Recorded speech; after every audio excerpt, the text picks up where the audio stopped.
The night felt heavier than usual. The kind of night where the air seemed thick with unspoken words, like every breath carried more weight than it should. I had tossed and turned, unable to find the comfort of sleep, my mind racing with thoughts that wouldn't settle. It wasn't just the usual worries, work, life, the mundane, but something deeper, something I couldn't quite place. My roommate, Alex, had always been easy to be around. We'd been living together for months now, and in that time, we had shared countless hours talking, laughing, and occasionally fighting over the small things that roommates fight about. But tonight was different. Something in the atmosphere had shifted. There was a subtle tension in the room, a feeling that something was about to change, even though neither of us had said a word about it. I tried to ignore it, tried to focus on the hum of the fan and the gentle sounds of Alex moving about the apartment, his quiet footsteps in the kitchen, the soft click of the door as he entered his room. Everything seemed normal, but I couldn't shake the feeling that something was off. Something I wasn't ready to face. And that's when it happened. I could hear him coming down the hall, his footsteps nearing my door. I didn't think much of it at first. Alex was just being his usual self, checking on me maybe, or just passing through. But then, the door creaked open. And that was when everything changed. I lay there, frozen. I hadn't moved. I hadn't even made a sound. But I could feel his presence in the doorway. I could feel his eyes on me, though I hadn't yet turned my head. I didn't know what to make of it. A part of me was still clinging to the comfort of the familiar, to the way we'd always been, just two friends sharing a space, nothing more, nothing less. But another part of me, the part that I had been ignoring for weeks now, stirred. A tension was building, a quiet storm I couldn't outrun. I wanted to turn to confront it, but something inside me hesitated. The silence stretched on, stretching further than it should. He had come into the room, and I knew it wasn't just to check on me. There was something else in the air, something thick with anticipation, something I couldn't escape. What was happening? Why did it feel like the world was holding its breath? I could feel my heart race. And then, as if to answer my unspoken question, he moved closer. Alex and I had always been close, but not in a way that felt unusual. We were the kind of friends who could spend hours together, laughing at dumb jokes and sharing thoughts without ever feeling like we needed to force anything. We met through mutual friends, and after a few months, it seemed like a natural decision for us both to look for an apartment together. It wasn't romantic, not even close. We were just two people who got along well enough to make the arrangement work. I never once thought of Alex in a way that went beyond the friendship we'd built. Or so I thought. Our daily lives were a comfortable routine, simple, predictable. Mornings were filled with coffee and light conversations before heading off to work. We'd share stories about our day, whether it was something small or a big deal, we'd talk about it. Sometimes we'd order takeout after a long day and watch movies until we both fell asleep on the couch. No matter how busy life got, we always found time for these little rituals. There were a few things about Alex that stood out more than others. He had this way of making everything feel lighthearted. He could make me laugh even on my worst days, and I found myself looking forward to those moments, just the two of us. I knew he was a good guy, easygoing, funny, always down for a night out or a lazy evening at home. We both liked the same shows and music, and if we ever got into a disagreement, it was never something that lasted long. We were always able to work through things with minimal fuss. But even in this easygoing atmosphere, something about Alex seemed different. He was always attentive in ways I hadn't realized at first. If I was feeling down, he could tell by the smallest change in my tone. He'd show up with a cup of coffee or make sure I didn't have to cook dinner. There was a kindness in him, a kind of protectiveness, that I didn't fully understand at first. Maybe I'd brushed it off as him being a good friend, someone who just cared about me. And I did care about him, of course. He was one of my closest friends. But sometimes, I wondered if there was more to the way he acted, more to the things he did for me.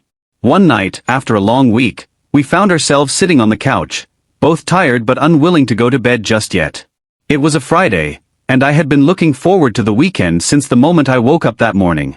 Alex had suggested watching a new show, something we could both get into. He always knew what to pick, always found the right things for us to enjoy together. We had settled in with snacks scattered around us, the soft glow of the TV screen flickering as the opening credits rolled. "You good?" he asked, glancing over at me during a break in the show. His voice was soft, but there was a hint of concern, like he always knew when I wasn't entirely myself. I nodded, forcing a smile even though I felt more tired than usual. "I'm fine," I said, but he didn't seem convinced. He raised an eyebrow, his gaze lingering on me for a moment longer than usual. "You sure? You don't look fine." I felt the weight of his words, the way his eyes searched mine. It was as though he could see through my attempt to hide how I was feeling, and that was something I couldn't quite explain. "We were just friends, right?" But in that moment, I could feel a shift, something in the air, an unspoken understanding between us. "I'm just tired," I replied, shrugging it off. "It's been a long week." Alex didn't press further, but I could tell he wasn't convinced. He reached over, grabbed my hand gently, and squeezed it for just a second, the gesture warm and sincere. "If you need to talk about anything, I'm here. Always." I smiled at him, appreciating the gesture, but I couldn't help but feel a strange flutter in my chest. It was just a simple touch, nothing more than a friend checking in, but there was something about it that felt different. Something that made my heart race a little faster, something I couldn't explain. The next few days felt heavier than usual. We went about our routines, but my mind kept returning to that small moment, the way his hand had brushed mine, the tenderness in his voice when he asked if I was okay. There was a quiet undercurrent to everything we did now, something that hovered just beneath the surface, unspoken but undeniable. I found myself paying more attention to the little things. His laugh, the way his eyes crinkled when he smiled, the way he'd sometimes look at me a second longer than necessary. It was as if the friendship we'd always had shifted, just slightly, into something else. But neither of us addressed it. It was small things, these shifts in the way we interacted, that built up over time. There were moments when our eyes met and lingered, a beat too long before one of us would look away, unsure of what had just passed between us. There were times when Alex would do something unexpected, like bring me a jacket when he noticed I was cold, or hold the door open a little longer than necessary. Simple acts of kindness that now felt loaded with unspoken meaning. And every time I tried to ignore the sensation in my chest, the quiet voice that whispered, "This is something more." I had tried to push those thoughts away, convincing myself that it was just my imagination, just the closeness we'd built over time. But something was changing, and deep down I knew it. The line between friendship and something else was starting to blur. And with each passing day, it became harder to ignore. It's strange how the smallest moments can lead to the biggest changes in a relationship. At first, I didn't want to acknowledge it. I told myself I was overthinking things. But the more time I spent with Alex, the more I realized that the connection we shared was starting to feel different. What had once been a friendship filled with easy conversations and comfortable silences was now laced with something else. Something neither of us had openly acknowledged, but both of us felt. It wasn't just the lingering touches or the way our eyes met in passing moments. It was in the way he would look at me now. Sometimes, it felt as if there was more behind his gaze, a curiosity, a depth that hadn't been there before. It wasn't overt. He didn't say anything that would suggest he felt the same way. But I started to notice the small changes in how we interacted, and they were starting to weigh on me. One evening, we were sitting on the couch, watching a movie that neither of us were particularly interested in, just filling the silence. Alex's leg brushed against mine. It wasn't intentional, at least that's what I told myself, but it lingered. I could feel the heat of his skin through the fabric of our jeans, and for a second, it felt like the world around us paused. I quickly shifted my leg away, but my heart raced, and I tried to convince myself it was nothing. But that nothing kept happening, over and over. And the more it did, the more I found myself questioning what was happening between us. The thing about these shifts is that they don't happen all at once. At first, they're so subtle you can convince yourself they don't mean anything. But after a while, those small moments accumulate, and suddenly it feels like something larger is unfolding. Something that can't be ignored. Alex and I started spending even more time together, even when we didn't have to. There was a comfort in being with him, and yet, every time we were together, that underlying tension grew. I found myself overthinking every word, every look, every action. Was he just being a good friend, or was there something more? Was I just imagining it? The turning point came on a late night when we found ourselves sitting in the kitchen after a long day. The apartment was quiet, the only sound coming from the hum of the refrigerator. We had just finished eating a late dinner, and it was one of those moments where neither of us was ready to call it a night. We sat in silence for a few moments, each of us sipping our drinks, when Alex finally broke the stillness. "Do you ever feel like things are changing?" he asked, his voice low, almost hesitant. I looked up from my drink, surprised by the question. What do you mean? Alex shifted in his seat, his gaze a little more guarded now. I don't know. It's just, sometimes I feel like we're not quite the same anymore. Like something's different, but I'm not sure how to put it into words. His words hit me harder than I expected. There it was, the elephant in the room, finally addressed out loud. For a moment, I didn't know how to respond. Was he talking about the same things I'd been thinking about? Was he feeling the shift in our relationship too?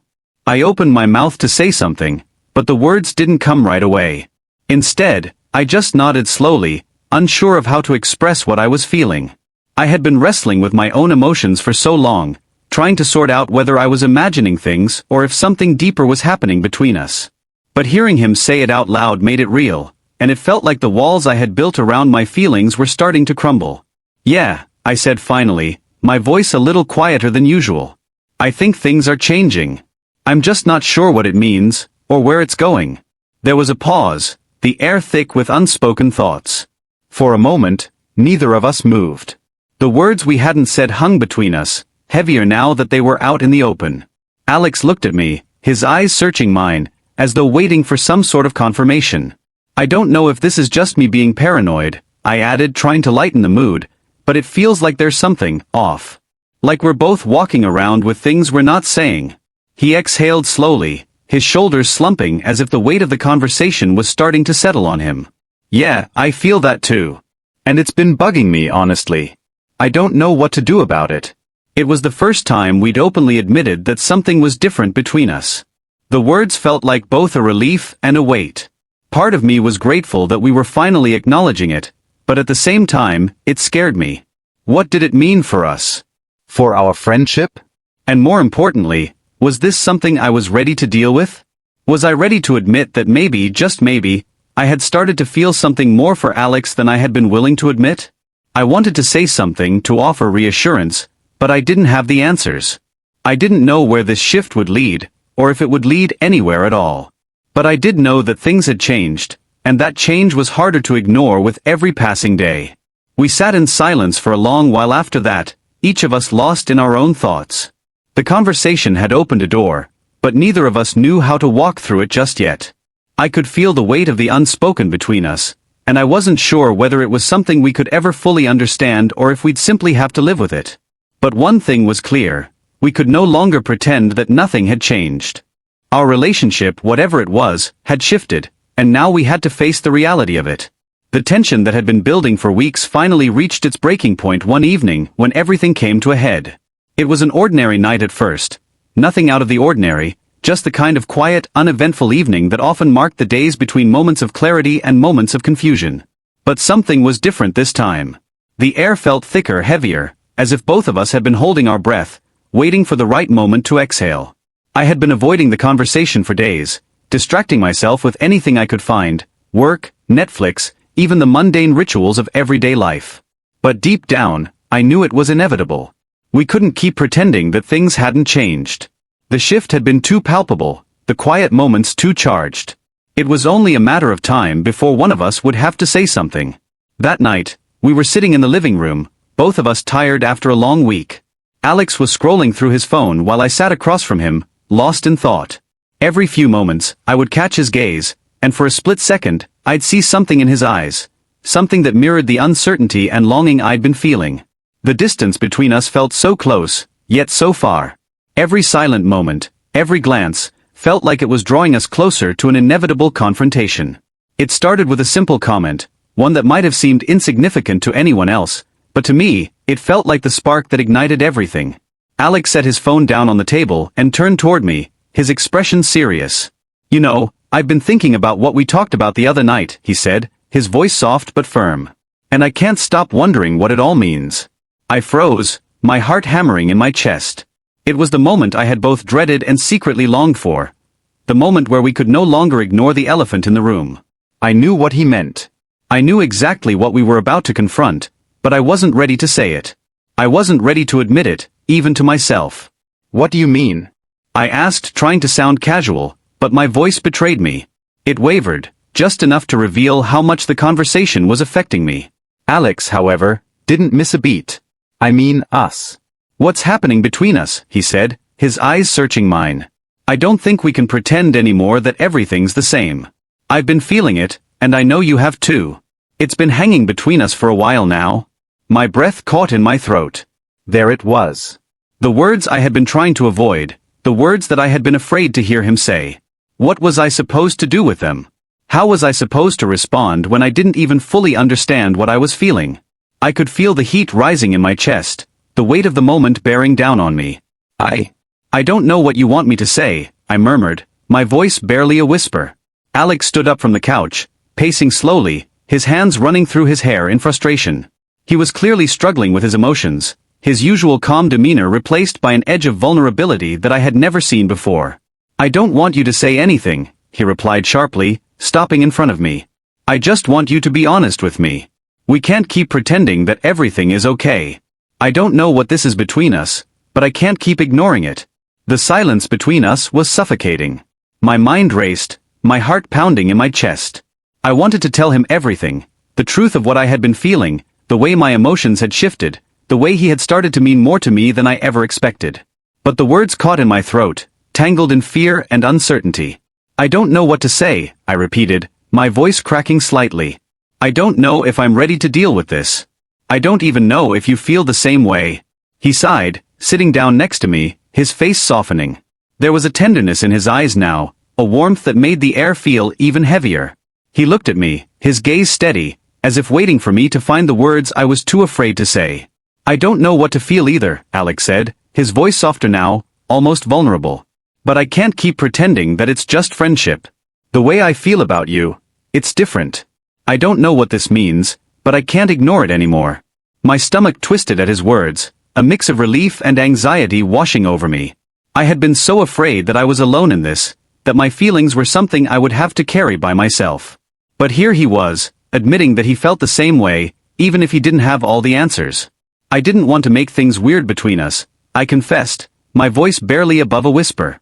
But I've been feeling it too. I've been feeling something.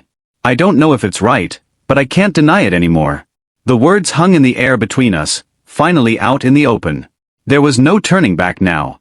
We were standing on the edge of something we hadn't fully understood, something that scared both of us. The room was thick with emotion, and for the first time in weeks, I felt like we were finally being honest with each other. There was a long silence as we both absorbed what had just been said. I could see the same uncertainty in Alex's eyes that I felt in my own heart. We didn't know where this was going, or if it would even go anywhere at all. But for the first time, the unspoken tension between us had been addressed. We had acknowledged the change, the shift in our relationship, and for all the fear and uncertainty, there was a sense of release. What now? I asked quietly, the weight of the question pressing down on both of us. Alex took a deep breath, his fingers brushing against mine in a hesitant touch. It wasn't a confession of love or a declaration of anything definite, but it was a sign that we were no longer afraid to face what was happening between us. I don't know, he said finally, his voice barely audible. But I think we need to figure it out together. And in that moment, I knew that whatever came next, it would be a journey we would face together, even if we didn't know where it would lead. The air between us had shifted. It wasn't just the conversation that had altered the course of things, it was the realization that everything we had been through, every small, significant moment, had been leading us here, to this uncomfortable, beautiful truth. We weren't sure where we were headed, but for the first time, we were no longer hiding from it. The truth had set something in motion, and there was no going back. In the days that followed the conversation, everything felt different, yet strangely familiar. There was no sudden explosion of clarity, no rush of certainty about what we should do or how we should label what had transpired between us. Instead, there was a quiet understanding. An unspoken agreement that whatever was happening, it was real, and we would figure it out in our own time. I kept replaying the words we had said to each other. They echoed in my mind, but with each repetition, the panic that had initially gripped me began to ease. What I had feared would create a distance between us instead seemed to bring us closer. There was a certain peace in knowing we were both feeling the same confusion, the same pull towards something we couldn't fully explain. For once, I didn't feel alone in the uncertainty. Alex and I didn't immediately have all the answers. We didn't rush into any grand decisions or attempts to define what we were. Instead, we gave ourselves space. Space to breathe, to think, and most importantly, to exist in a new, uncharted territory together. We spent evenings in silence, but it wasn't uncomfortable. It was the kind of silence where both of us were present, where our thoughts were aligned even without words. But there were moments, small, fleeting moments, that made everything feel different. I would catch him watching me when he thought I wasn't looking, and his eyes would linger just a little too long, as though he were trying to decipher the puzzle of what was happening between us. Sometimes, when our hands brushed against each other, there was an electric charge that seemed to pass between us, making my heart race in anticipation of what it might mean. But then, just as quickly we would pull away, as though nothing had happened at all. There were no definitive answers, but that uncertainty was strangely comforting. I began to realize that it wasn't about having all the answers right away. It was about taking the time to figure it out, to understand how we both fit into this new chapter of our relationship. The pressure to know everything, to have everything neatly tied up in a bow, faded. It was enough just to be with each other in this moment, to allow things to unfold at their own pace. One evening, after a long day, we were sitting on the couch together, the soft glow of the lamp casting shadows across the room. Alex looked at me with a soft, almost hesitant smile. It was the first time I had seen him this vulnerable since our confrontation. "I've been thinking," he began, his voice quiet. "I don't have all the answers. I don't know what happens next, and I don't know what any of this means. But I want to figure it out with you." His words hit me like a wave of calm. It wasn't a declaration of love or some grand promise. It was simpler than that. It was a quiet willingness to face the unknown together. And in that moment, I knew that was enough. We didn't need to rush. We didn't need to have a grand plan. What mattered was that we were in this together, taking it one step at a time. I looked at him, feeling a warmth in my chest that I hadn't expected. "I don't know what this means either," I said, my voice steady. "But I'm willing to figure it out with you too." There were no fireworks, no dramatic moments. But there was something far more meaningful in those words. It wasn't about making a definitive decision right then and there. It was about acknowledging the uncertainty and accepting it, together. As the days turned into weeks, our relationship evolved. We didn't rush to define it or label it. We simply let it grow organically, moving through the awkwardness, the confusion, and the moments of clarity. There were still moments of hesitation, moments when we weren't sure what was happening or where we were headed. But we learned to sit with that uncertainty, to allow the relationship to evolve naturally, without forcing anything. In some ways, I think we both needed that time to adjust, to step back and breathe before diving into something that could change everything. The tension that had once seemed suffocating now felt like a necessary part of the process. It was the quiet before the storm, the moment before everything might fall into place, or before we might realize that it wasn't meant to be. But no matter what, we would face it together. And perhaps that was the most important thing I learned during this time. Sometimes, the journey isn't about rushing toward an end goal. It's about learning to navigate the space between, to be present with someone in the in-between moments, when everything is uncertain, and yet somehow, everything feels right. As I lay in bed that night, reflecting on everything that had happened, I realized something important. I no longer feared the uncertainty. I no longer feared the unknown. What mattered was that we were taking it one step at a time, without the pressure to have everything figured out immediately. Whatever happened, I knew we would be okay. We were figuring it out together. And in that moment, with everything still up in the air, I found a sense of peace, a sense of contentment with the unknown, with the future, and with the path we were walking side by side.